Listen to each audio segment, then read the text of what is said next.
Merci beaucoup, merci de nous donner l'occasion de faire le point sur l'étape de l'Arabie Saoudite, où est-ce que nous en sommes. Comme vous le savez, la délégation générale au pèlerinage a bénéficié d'un quota de 12 960 pèlerins. Donc nous avons environ 13 000 pèlerins cette année, avec les 11 000 qui sont convoyés par les privés et les 1960 qui sont convoyés par la délégation. Cette année, comme vous le savez également, nous avons fait les regroupements. Nous avons réussi à faire 34 regroupements qui convoient l'ensemble des 11 000 pèlerins sénégalais. Le contrat que nous avons signé avec Flynas avait prévu de convoyer les pèlerins avec un programme de vol de 22 vols pour l'ensemble de ce quota. Les vols ont commencé depuis le 22 juillet. C'est d'abord les voyages privés qui ont commencé à partir. Ensuite, la délégation générale au pèlerinage a eu 5 vols sur ces 22 et le premier vol de la délégation est parti le 28 juillet. La programmation de ces vols s'est très bien déroulée. C'est vrai que nous avons connu de retard sur les 2 derniers vols de la délégation. Alhamdulillah, tous les vols des voyages privés ont pu respecter plus ou moins le temps qui avait été prévu, aussi bien pour le départ que pour l'arrivée. Maintenant, pour le 4e et le 5e vol, le problème de ce retard est dû à une panne au niveau de l'avion du 4e vol, ce qui s'est répercuté également sur le 5e vol. Mais les pèlerins ont été pris en charge au niveau de l'AIBD et ils sont partis quelques heures après que l'avion a été réparé. Sur le nombre de pèlerins que nous avons convoyés à Dakar, nous avons, sur l'ensemble des pèlerins, nous avons le plus âgé, qui est un jeune homme de 88 ans, et le plus jeune a 9 ans. C'est vrai que un pèlerin de 9 ans, quand même, c'est un peu tabarakallah, mais c'est ce que nous avons retrouvé dans nos statistiques. Pour préparer le travail en Arabie Saoudite, nous avons envoyé des précurseurs, ce qu'on appelle les éclaireurs, à Médine pour réceptionner les hôtels, pour contrôler si les hôtels répondent au cahier de charges que nous avions exposé, que nous avions proposé avec les fournisseurs, et pour préparer également, apprêter les bus qui devaient transporter les pèlerins de l'aéroport à l'hôtel. Alhamdulillah, tous les vols sont arrivés, les pèlerins sont arrivés sains et saufs. Nous avons malheureusement connu le cas d'un décès au niveau du 2e vol, qu'Allah subhanahu wa ta'ala accueille ce pèlerin qui était sur la voie de répondre à l'appel d'Allah subhanahu wa ta'ala, que Dieu l'accorde dans son immense miséricorde. Nous sommes arrivés à Médine donc successivement le 28, le 29, le 30, le 31 et le 1er. Et les pèlerins ont été accueillis à l'aéroport avec l'équipe des précurseurs, l'équipe des éclaireurs, renforcée par le consul du Sénégal en Arabie Saoudite. Les pèlerins ont été convoyés dans leurs hôtels. Il y avait une préparation qui avait été faite pour l'hébergement. Nous avons eu cette année à louer un seul hôtel d'abord, ensuite un 2e hôtel qui servait de backup.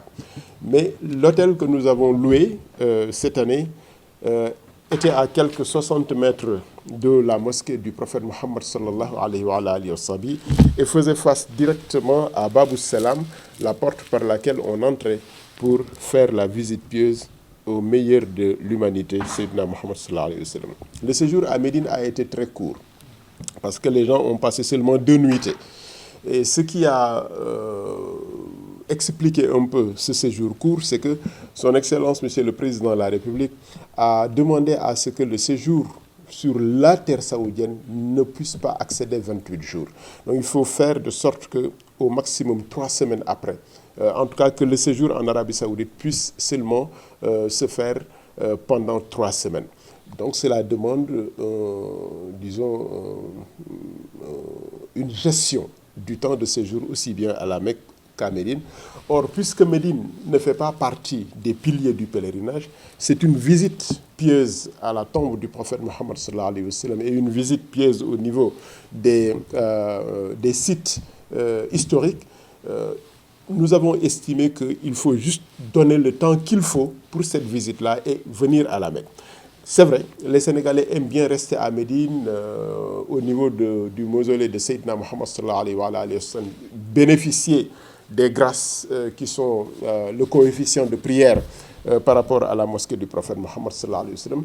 Mais nous leur avons fait comprendre que ce coefficient-là est extrêmement plus important à la Mecque qu'à Médine. Si la prière à la Mecque équivaut à 1000 prières, à 10 000 prières, à Mecca, ça équivaut à 100 000 prières. Donc nous avons géré un peu ce temps-là et les pèlerins ont bien compris. Actuellement, arrivé à la Mecque maintenant, j'avais oublié de dire qu'à Médine, il y avait un programme qui avait été préparé pour que le pèlerin, dès son entrée à Médine, puisse connaître quel est le programme qui l'attend, aussi bien pour son séjour à son hôtel que pour les visites pieuses, que pour la conférence qui le prépare, à se mettre en route pour la Mecque. Donc ce programme-là avait été préparé et a été bien organisé et bien suivi par l'équipe de Médine avec en appoint les étudiants sénégalais qui sont également des missionnaires. Et nous en profitons pour leur exprimer toute notre gratitude pour le soutien qu'ils ont apporté à l'équipe d'encadrement de Médine. Arrivé donc à la Mecque, cette année également, nous avons pu bénéficier de bus appréciables, ce qui a apporté un peu plus de confort au voyage parce que de Médine à la Mecque, quand même, c'est un peu long. Et alhamdoulilah, les bus que nous avons eus cette année ont été un peu plus confortables que les bus des années précédentes. Arrivé à la Mecque, nous avons logé les pèlerins sur 5 bâtiments. Les 5 bâtiments ne sont pas à égale distance par rapport au lieu saint, c'est-à-dire par rapport à la Kaaba. Mais pour les 2 bâtiments qui sont un peu plus excentrés, c'est-à-dire pour l'hôtel de Jamia et pour l'hôtel de Nuzha, nous avons mis en place des navettes qui permettent à ces pèlerins-là d'aller faire le rituel et une fois le rituel obligatoire terminé également, d'aller faire le rituel surérogatoire à chaque fois que de besoin avec une organisation par rapport au temps de présence des navettes et par rapport au temps de convoyage des navettes sur les lieux saints. Pour ce qui concerne la restauration, nous n'avons pas de grands problèmes, alhamdoulilah. Les pèlerins nous ont en tout cas exprimé, lorsque nous avons fait la visite des différents sites, des différents bâtiments, les pèlerins nous ont exprimé leur satisfaction par rapport au site en tant que tel, mais par rapport également à la prise en charge, par rapport à la restauration. Nous avons fait de sorte que le restaurateur puisse engager des Sénégalais et des Sénégalaises qui connaissent le menu sénégalais et qui essaient de faire de leur mieux pour présenter aux pèlerins un menu auquel ils sont habitués. Nous n'avons pas rencontré de grands problèmes sérieusement. La commission médicale fait bien son travail. Nous avons quelques cas de pathologie par-ci, par-là, mais comme vous le savez, la commission médicale est à pied d'œuvre et prend en charge de manière remarquable nos compatriotes sénégalais qui ont besoin d'un encadrement médical. J'en profite d'ailleurs pour informer le peuple sénégalais, à la tête duquel nous avons Monsieur le Président de la République, que le ministère de la Santé a décerné un trophée et une attestation pour magnifier le travail fourni par la délégation générale au pèlerinage pour soutenir, encadrer ces pèlerins, mais particulièrement par rapport à la commission médicale. Je pense qu'il le mérite, la commission médicale plutôt, elle mérite amplement cette attestation-là. Le seul problème que nous avons véritablement rencontré pour le moment et qui nous semble être un problème sur lequel nous devons bien réfléchir, c'est le problème des bagages, la distribution des bagages. Les bagages qui viennent avec les pèlerins, des fois, sont déposés dans des hôtels où les pèlerins ne sont pas descendus, ce qui fait que le pèlerin, quelquefois, il reste 1 jour, 2 jours, 3 jours, sans retrouver son bagage. Mais la commission qui est préposée à ce travail également est à pied d'œuvre depuis lors. Et aujourd'hui, je pense que la majorité, en tout cas, la grande majorité, s'il y a des gens qui n'ont pas retrouvé leur bagage, ça peut être une toute petite minorité. Voilà un peu là où nous nous en trouvons par rapport au séjour en Arabie Saoudite. Maintenant, nous préparons l'étape de Mouna. Comme vous le savez, Mouna, c'est le début du pèlerinage. Tout ce que nous étions en train de faire jusqu'ici, c'était un préparatif pour entrer dans le pèlerinage. C'est Mouna qui est véritablement le pèlerinage. C'est Mouna qui nous prépare à aller à Arafat, ensuite à faire l'itinéraire à Arafat, Muzdalifa, Jamra, Tawaful, Ifada, revenir faire nos 2 jours ou nos 3 jours à Mouna. Et le préparatif de Mouna, c'est sensibiliser le pèlerin sur la signification de cette retraite-là, qui nous permet en fait d'entrer en communion avec Allah subhanahu wa ta'ala, de nous détourner de tout ce que nous avons laissé derrière, c'est-à-dire l'abondance à Médine, le confort ou les bons aliments à la Mecque, pour nous retrouver à Médine face à nous-mêmes, face à notre précarité, face à notre déficit, face à notre impuissance, mais également face à notre complétude, parce que à Médine, à Mouna, si nous respectons les consignes qui nous ont été données, nous en ressortons complètement bénis et complètement pleins de la grâce d'Allah subhanahu wa ta'ala. Donc aujourd'hui, c'est sur ces pas que nous sommes, préparer les pèlerins, apprêter le dispositif qu'il faut en termes de bus pour le transport, de bus suffisants pour le transport.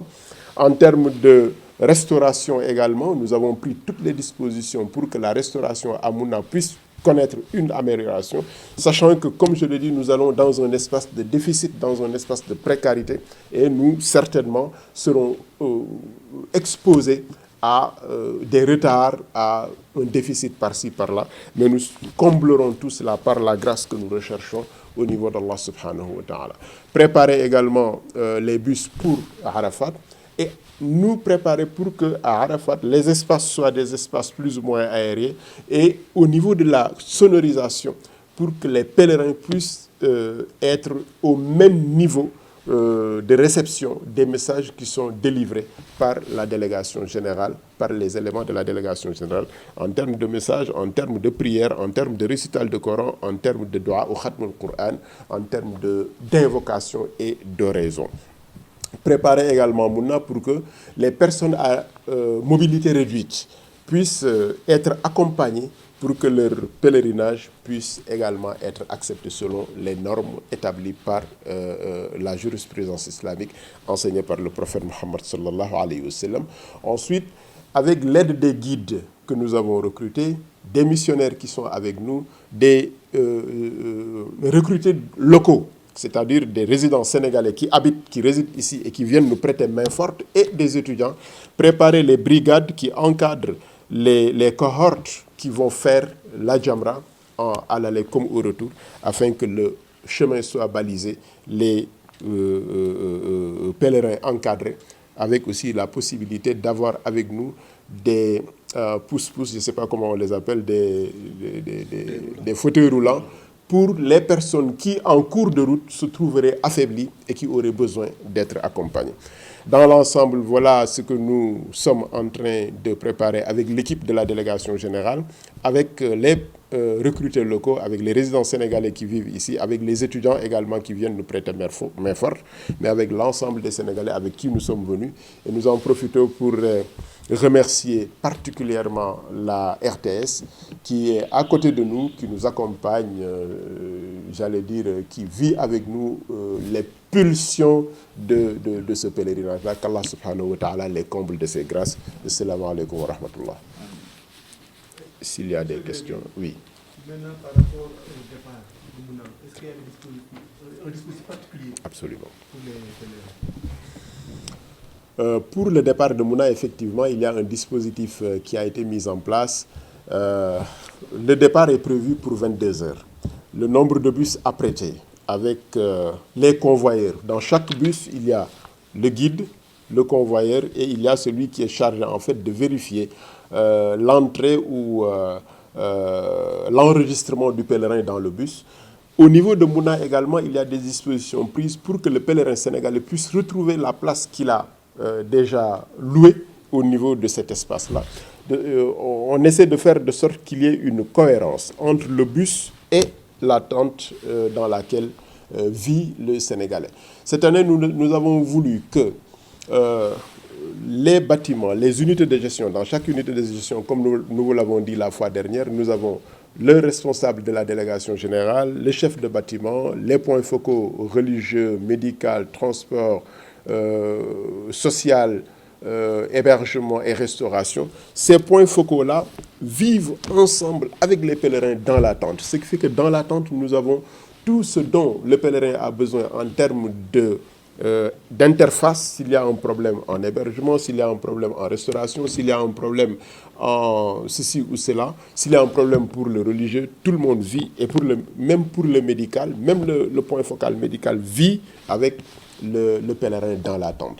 Non, on fera de sorte que le bus qui arrive soit entièrement pris en charge par les unités qui les attendent en leur donnant le lit qui leur est alloué pour que nous ne vivions plus ce que nous vivions les années dernières, c'est-à-dire avoir des pèlerins sénégalais qui voient leur lit occupé par d'autres et qui finalement également vivent de manière difficile au niveau de Mouna. Nous prendrons en considération nos résidents sénégalais qui effectivement peut-être arrivent à Médine et qui ont besoin de partager avec nous, mais d'abord le pèlerin. Le pèlerin est la priorité, ensuite ceux qui pourraient être aidés, ceux qui pourraient être pris en charge en termes de solidarité. Donc à 22h, Inch'Allah, les bus vont partir. Nous avons 17 bus, si je ne me trompe, qui sont prévus pour faire des rotations. Chaque bus fera 3 rotations. Dans les bus, nous avons les convoyeurs, nous avons les guides religieux qui accompagnent le bus dans la rotation. Et au niveau de chaque bâtiment, nous avons une équipe qui fait descendre palier par palier les pèlerins. Et chaque pèlerin a un identifiant qui permet de le mettre dans le bus. Et ce même identifiant permet également de le loger dans la tente et de lui donner son lit. Voilà un peu ce que nous avons préparé, espérant qu'Allah subhanahu wa ta'ala nous donne satisfaction dans ce plan que nous avons préparé cette année. Et c'est des tentes de combien de superficie, combien de personnes à l'intérieur? En principe, jusqu'à aujourd'hui, sincèrement, je ne sais pas combien de tentes nous avons, mais ce que je sais, c'est que les tentes sont divisées, sont baptisées. C'est-à-dire cette année, pour permettre aux pèlerins de ne pas se perdre à Mouna, parce que Mouna c'est une cité, nous avons baptisé les tentes avec les régions du Sénégal, ou avec des sites sénégalais. Les tentes ont des noms, Kédougou ou Matam ou je ne sais pas, permettant donc aux pèlerins, quand il sort et qu'il voit que tout est identique, de dire que bon, moi j'habite Kédougou et on l'amène immédiatement à Kédougou. Et nous avons préparé également des signalétiques au niveau de Mouna, des signalétiques qui montrent la direction des tentes et la direction de chaque tente avec le nom de la tente inscrit là-dessus. Maintenant, nous allons essayer d'équilibrer parce que l'équipe des précurseurs va voir avec le Moutawif, Ahmed, comment organiser les tentes et comment faire de sorte que les tentes soient équilibrées en termes de personnes, en prenant en considération les hommes et les femmes. Il est important de préciser que Mouna est géré par l'autorité saoudienne et non la délégation. Je crois que c'est important. Oui. Le pèlerinage, en fait, n'est pas organisé par le Sénégal. Le Sénégal organise le voyage de ses fils et de ses filles pour venir en Arabie Saoudite. Mais le pèlerinage en tant que tel est organisé par l'Arabie Saoudite à travers le ministère du Hajj et ses différentes agences. À Médine, à Mouna, c'est la Mouassassa qui a en charge la gestion de tout l'espace de Mouna. C'est la Mouassassa qui distribue les tentes. Et vous savez, les tentes sont distribuées au prorata de visas que vous avez, que l'Arabie Saoudite vous a octroyé. Mais également, les lits sont mesurés à 90 cm et même pas 90 cm, 80, je ne sais pas. Donc, on mesure les places par rapport à chaque personne, quel est le périmètre que la personne occupe. Et c'est sur ce périmètre, sur le cumul de ces périmètres, qu'on vous donne le périmètre Sénégal sur lequel vous devez déployer vos tentes. C'est la Moassassa, ce n'est pas la délégation générale qui le gère. C'est la Moassassa qui gère également les cuisines qui sont au niveau de la délégation générale. C'est qui sont au niveau de Mouna. C'est la Moassassa qui gère l'eau, c'est-à-dire la distribution de l'eau au niveau de ce périmètre de Mouna. C'est la Moassassa qui la gère, ce n'est pas la délégation générale qui la gère. Donc, la fourniture d'électricité, la fourniture d'air conditionné, disons tout ce qui est logistique au niveau de la Moassassa, au niveau de Mouna, c'est géré par la Moassassa. Maintenant, la délégation générale, avec avec son équipe, essaie de faire de sorte que ce séjour à Mouna puisse être le moins pénible possible dans les conditions qui nous ont été offertes par la Moassassa. Nous en profitons également pour remercier quand même le gouvernement saoudien, parce qu'il n'est pas facile de gérer plus de 4 millions de pèlerins en un seul jour sur un même lieu. C'est vrai qu'il y a des difficultés, mais c'est vrai également qu'il faut reconnaître que chaque année, ils font des efforts pour nous écouter et pour apporter des améliorations. Donc voilà un peu ce qui nous attend. Mais je pense que nous devons tous comprendre que ce qui nous attend n'est qu'un moyen pour accéder à ce que nous sommes venus chercher. Ce que nous sommes venus chercher, c'est la bénédiction de Dieu, c'est l'agrément d'Allah subhanahu wa ta'ala. Et cela ne peut se passer que par cette retraite spirituelle qui nous réconcilie avec nous-mêmes. Vous savez, je terminerai par là. Mouna, ça nous renvoie à notre état primordial. Je le dis, je le répète. Allah subhanahu wa ta'ala a créé Adam, il l'a laissé au paradis. Le paradis, c'est un lieu d'abondance, c'est un lieu de confort, c'est un lieu de bien-être absolu. Il le fait quitter le paradis pour l'amener sur terre. Pour la première fois, il descend sur terre, dans un lieu qu'il ne connaît pas. Il est étranger sur terre. Il n'a ni instrument pour couper ses ongles, pour se couper les cheveux, pour se raser les cheveux. Il n'a pas de parfum pour enlever, disons, l'odeur de la sueur. Il n'a pas de savon pour enlever, comment dire, pour se baigner, pour enlever, disons, la saleté sur son corps. C'est cet état primordial-là que Dieu veut que nous vivions. On vous dit, ne coupez pas vos ongles, ne vous rasez pas les cheveux, ne vous parfumez pas, n'utilisez pas de savon, en tout cas de savon ayant un parfum. Donc cette précarité de Adam, c'est ça que nous devons vivre à Mouna. Mais dans le même temps que nous vivons cette précarité d'Adam, nous devons aussi hériter de la grâce de Adam, parce que Adam, avec toute cette précarité, avec tous ces déficits, a eu la confiance d'Allah subhanahu wa ta'ala qui a fait de lui son vicaire, Khalifatullahi fil ard. Si nous vivons pleinement cette renaissance spirituelle à Mouna, nous en ressortons avec la grâce d'Allah subhanahu wa ta'ala et devenons nous-mêmes des vicaires d'Allah subhanahu wa ta'ala. Donc il faut que nous rendions moins possible la pénibilité, mais il faut que également nous goûtions un peu, nous souffrions un peu, nous supportions un peu cette pénibilité, parce que c'est ça la pénitence, c'est ça la retraite qui nous déconnecte avec ce que nous avons laissé au Sénégal et qui nous reconnecte avec ce que nous avons perdu nous-mêmes, la mémoire d'Allah subhanahu wa ta'ala.